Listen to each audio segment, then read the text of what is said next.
ఏ జీవితంలో అయితే వ్యక్తిగతంగా కానీ చూడండి, మనందరికీ ప్రాబ్లమ్స్ ఉంటాయి. ప్రాబ్లమ్స్ లేని వాళ్ళు ఎవరు ఉండరు.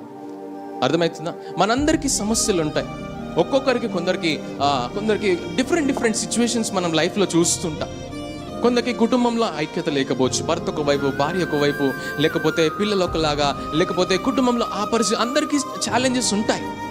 కానీ ఒక విషయం మనం గుర్తుపెట్టుకోవాలంటే, ఏ క్రైస్తవుడైనా సరే, ఎవరైనా సరే, ఒకటే ప్రార్థన మన జీవితంలో ఉండాలి. ఏంటంటే, ప్రభువా నీ రాజ్యం కట్టబడాలంటే, నేను అపవాది క్రియలను ప్రభు ఈ లోకంలో జయించాలంటే ప్రార్థన ఆత్మచేత నన్ను నింపు, నేను పోరాడతా ప్రభు నీ రాజ్యం కట్టబడడానికి అని ఒక నిర్ణయం తీసుకుని దేవుణ్ణి అడగాలి. అర్థమవుతుందా?